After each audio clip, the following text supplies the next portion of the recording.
usually video vlog my complaints, but perhaps today. I've been meaning to write this down since it happened, and it's still fresh in my memory. It was 3 years ago, which is really roadkill.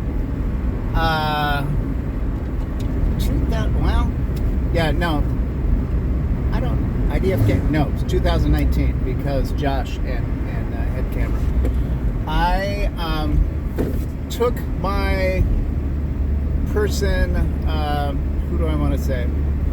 My charge in my program of recovery to go fly on a B-17. They visit B-17, a B-29, and a what else? Some other big old plane, maybe a B-25. Come to Madison every year on their way to the Oshkosh Air Event. And I look at them. I used to build model airplanes when I was a kid, very detailed, studying the art of Shepard Payne, the diorama builder for monogram models, I believe it was, for all the war shit. And I used to do these involved airplanes and army scenes and how do you do it. Take them to show and tell in the gifted class, and then take them home and burn them in mushroom gasoline, usually.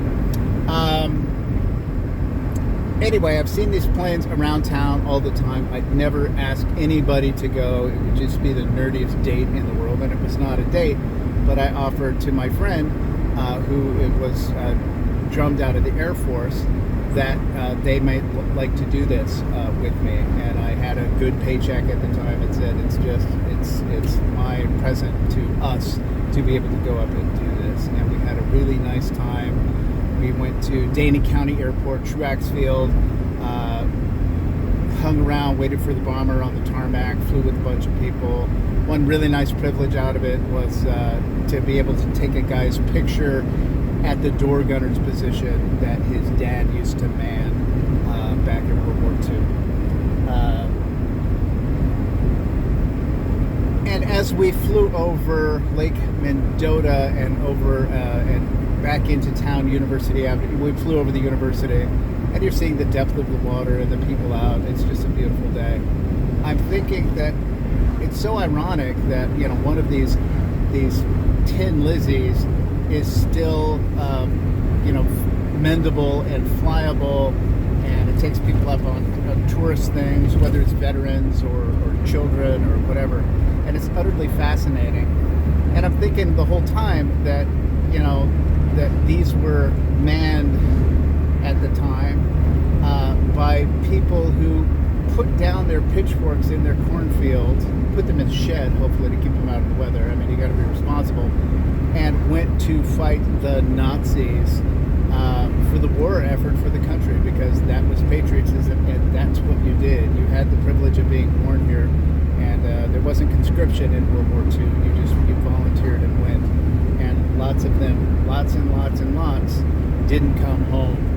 And it was ironic to be flying in this, restored machine over houses that may arbitrarily be flying a Nazi flag, because the First Amendment, protecting people's rights, and just the complete upside down that we live in is that, here a house, there a house, there and there a house, of people who are virulently manipulated and seething to abolish what this country stands for. So I thought that was kind of ironic. And I didn't write it down and publish it itself as such, because there are a number of factors of privacy. So, for example, I'm in a 12-step program, and things are anonymous, and the most incredible stuff happens all the time. Yeah, they do it all the time. And I can't report on it first person. The names would have to be changed to protect the innocent, for example. And while I'm not living in a Jack Webb or Quinn Martin production for that matter, I want